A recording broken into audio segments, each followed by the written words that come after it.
once again exponent and power class 8 exercise 2a का extra sums कहता है यहाँ पे कि find the value of this. तो जब इसका वैल्यू निकालना है तो जाहिर सी बात है कि इसमें भी कुछ न कुछ रूल अप्लाई होगा और रूल के लिए हमने फॉर्मूला पहले से बना दिया है। कह रहा है कि अगर a to the power m के ऊपर अगर n मतलब a to the power m to the power n, तो यहाँ क्या होता है कि a to the power m times n यानी पावर यहाँ मल्टीप्लाई हो जाता है। वही यूज़ करेंगे हम लोग यहाँ यूज़ करेंगे। अच्छा, एक चीज़ हम लोग पहले भी पढ़ चुके हैं कि a to the power minus m हो तो that can be written as 1 by a to the power m। मतलब नेगेटिव पावर को अगर हम पॉजिटिव में कन्वर्ट करेंगे तो उसका रेसिप्रोकल में कन्वर्ट कर देते हैं। यहाँ पे देखते हैं कि हाउ टू सॉल्व दिस। मतलब कि ये वाला -2 इंटू 2 मल्टीप्लाई हो जाएगा, यानी -3 टू द पावर 4 के ऊपर -2 इंटू 2 बिकम्स योर -4। अब यहाँ पे हमारा जो एक्सपोनेंट है वो नेगेटिव एक्सपोनेंट है, तो इस नेगेटिव एक्सपोनेंट को पॉजिटिव में करने के लिए हमें अंदर वाला टर्म का रेसिप्रोकल करना होगा। So this is equal to your -4/3 whole to the power 4, negative became positive, is equal to minus is equal to 4/3 to the power 4। Y ये माइनस कहाँ गया? क्योंकि माइनस के ऊपर में इवन पावर है, तो जब भी इवन पावर हो वो भी कोई भी नेगेटिव नंबर के ऊपर तो वो पॉजिटिव में कन्वर्ट हो जाता है।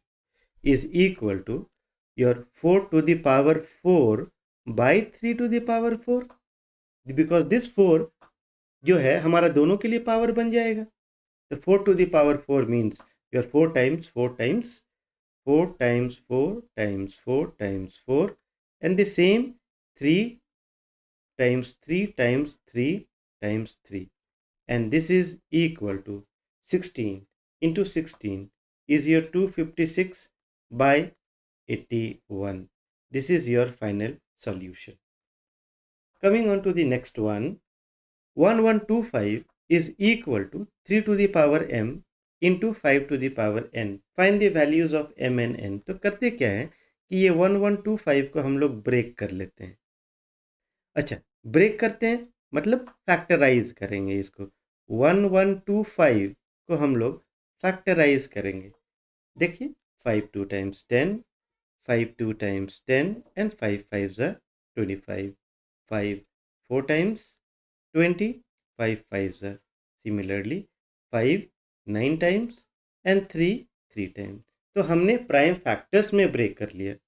सो 1125 कैन बी रिटन एज 3, यानी कि यहाँ पे इसको लिख सकते हैं 5 to the power 3 times 3 to the power 2। अब यहाँ पे लिखते हैं हम 3 टू द पावर 2, पहले 5 टू द पावर 3 नहीं लिखेंगे, 3 to the power 2 into 5 to the power 3 is equal to 3 to the power m into 5 to the power n। Okay, अब क्या करना है? अब करना है कंपेयर करना है। अब कर रहा है ऑन कंपेयरिंग। तो जब हम कंपेयरिंग जब करेंगे तो कंपेयर किसको किसको करेंगे? हम लोग कंपेयर करेंगे, इसको करेंगे 3 स्क्वायर को 3 टू द पावर m से कंपेयर करेंगे। मतलब 3 to the power 2 is equal to 3 to the power m।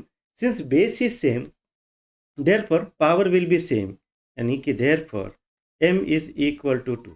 अच्छा, 3 3 यहाँ कैंसिल नहीं होगा। Okay, similarly 5 to the power 3 is equal to 5 to the power n। Base same है तो पावर भी सेम होगा, n to the power 3। once again do not cancel the base। now coming on to find x if 9 is equal to 3, 9 into 3 to the power x is equal to this one। देखिए यहाँ क्या होता है कि अगर a to the power m into a to the power n का use करेंगे, this means a to the power m plus n।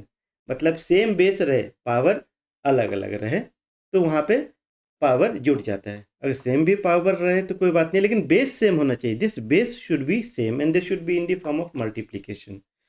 तो 9 ये प्राइम नंबर फॉर्म में नहीं है, तो 9 को हम लोग कन्वर्ट करेंगे प्राइम नंबर के फॉर्म में, that is 3 to the power 2 into 3 to the power x।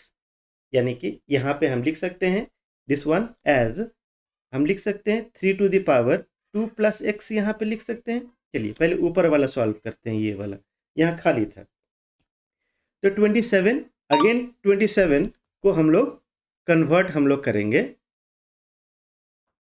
Prime number form में। तो 27 can be written as 3 to the power 3 के ऊपर में 2x माइनस 3। देखिए 2x माइनस 3 जो है ना, ये सिंगल टर्म है आपका।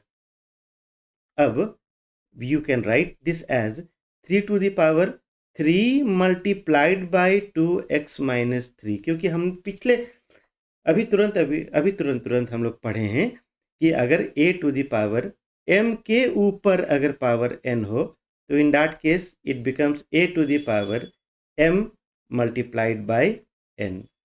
This is where we will use. तो 3 to the power 2 plus x and 3 to the power 3 multiplied by 2x minus 3। यहाँ पर भी हम लोग करेंगे ऑन कंपेयरिंग। क्यों करेंगे कंपेयरिंग? On comparing. तो कंपेयरिंग इसलिए करेंगे क्योंकि हमारा बेस सेम है, यानी कि 2 plus x will be equal to your 3 multiplied by 2x minus 3। Now we will solve this. Let us solve. So 2 plus x is equal to your 6x minus 9. 3 3s are 9. 6x minus x will be equal to your 2 plus 9. 9 plus 2, 11. And 6x minus x is your 5x. So you know that the value of x will be equal to 11 by 5. 11 by 5 means 5 2 times 10. 1 by 5 is your final solution. If you have really learned something, do like, subscribe, share it among your friends. Thank you so much for learning.